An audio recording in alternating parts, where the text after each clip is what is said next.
Hi, good morning, good evening. Welcome to the Tummy Investor channel. First of all, thank you for spending time on the channel and providing your valuable suggestions and feedback on how I can make this better.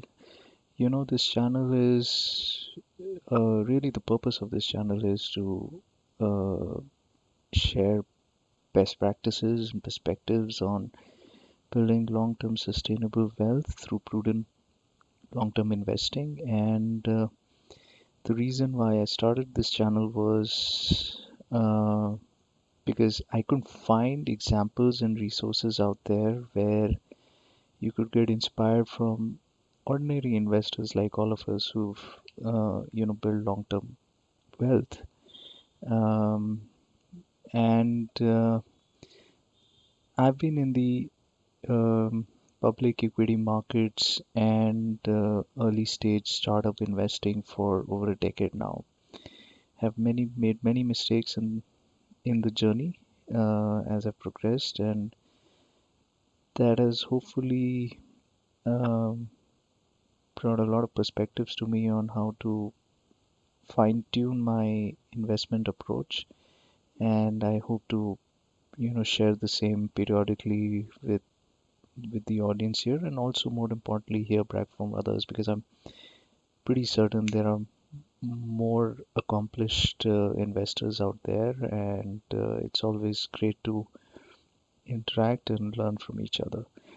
So before moving ahead, please do subscribe to the channel if you find value and usefulness in the content, and let's stay in touch.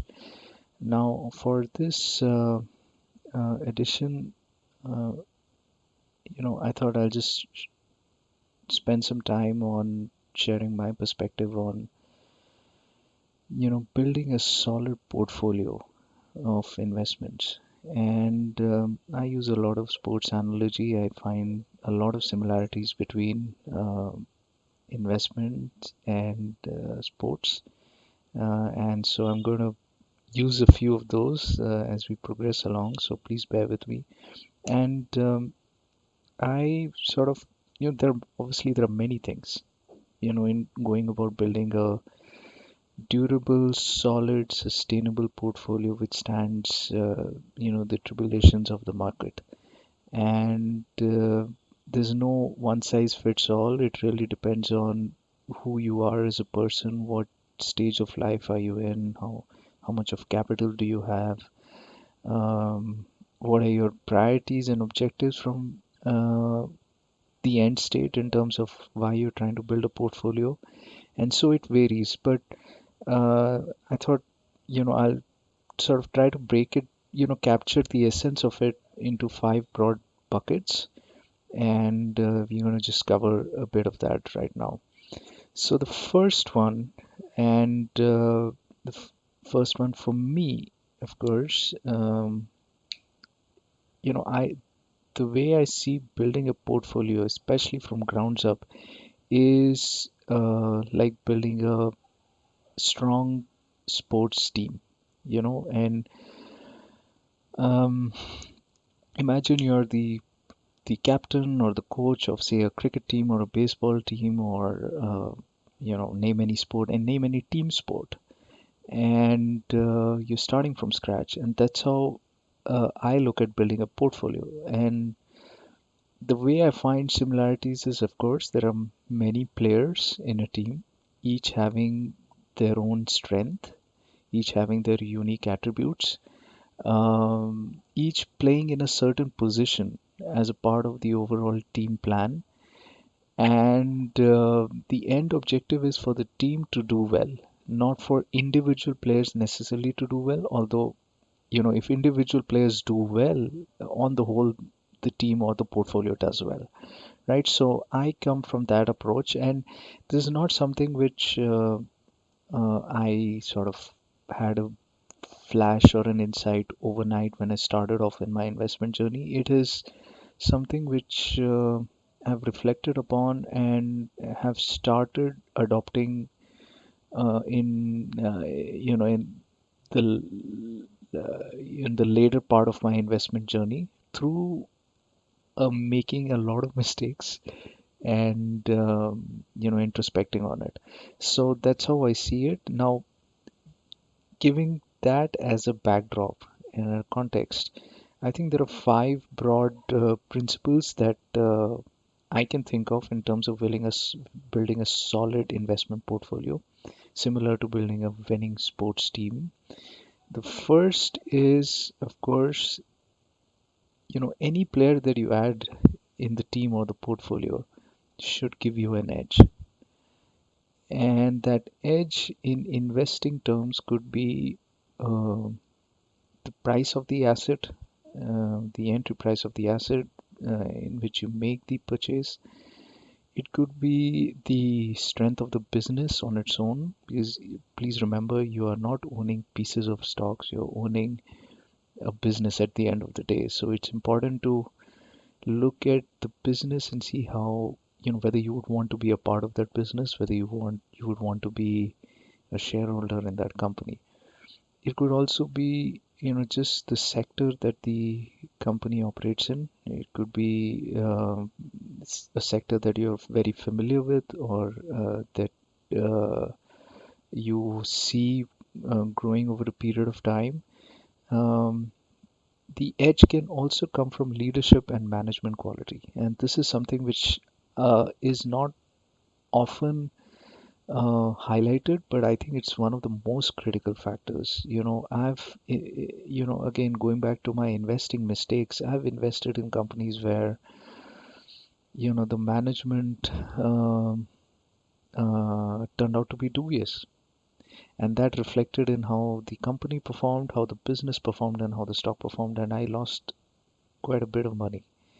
And so it's really important. Now, of course, common investors like us will not really know the personality of people who are leading the organizations and so on and so forth, but just the way they carry themselves in the public, the way they talk about the business. Are they in it for the long term, or they're just looking to, you know, play with investor sentiments and make a quick U-turn, if at all I can put it like that. Really, those are some of the subtle things that I think you should keep an eye on. And finally, what can give an edge is just having a view on where the future is going to be. For example, you know, we are in COVID situation, COVID times, and does it make sense to put money in, say, a multiplex entertainment company when many people are just sitting at home or working from home and probably consuming a lot of entertainment content from home on their devices? And so these are some of the things that you should obviously, I try to keep in mind. And ultimate aim is, of course, to add a player in the team or add a company in the team which gives you a valuation edge and which gives you any other sort of edge that I talked about right now. So that's point one. Point two, just like any team, a portfolio is always work in progress. You'll never find a portfolio which is suitable for all conditions, playing conditions, all weather conditions, all market conditions. Uh, So you're always looking to make adjustments, fine-tuning your strategy, and building for the future with the aim of, with the keep with an eye on the future. And ideally, the core of the team and the core of the portfolio shouldn't change too much. That's your core, and you don't want to tinker with it too much. But some of you, it always helps to keep looking for new ideas, new additions in the portfolio, and also weed out the ones which either you made a mistake in properly analyzing the company, or the company has been struggling, after your initial assessment, and so on and so forth. So that's point two. The point three, of course, is just the characteristic of the portfolio itself. Just like there is a character to the team, there's a character to the portfolio. And in investing parlance, it could be whether this is a multi-dimensional portfolio or a one-dimensional portfolio. For example, you know, you might be just having a portfolio comprising of financial companies. So it's in that sense, it's a one-dimensional play, if I can put it like that, because doesn't add, doesn't give too much of variety to the team or to the portfolio, versus something which could be a unique combination of multiple sectors, multiple market capitalizations, which gives you a overall rounded edge as far as the portfolio is concerned. And again, this is no, this is not a precise science. Investing is as much an art as much as it is all numbers and mathematics. The idea is again to build a portfolio over a period of time which suits your investment objectives, personality style, investment appetite, and risk appetite, more importantly. And so that's the ultimate aim. Now, point four, of course, is just the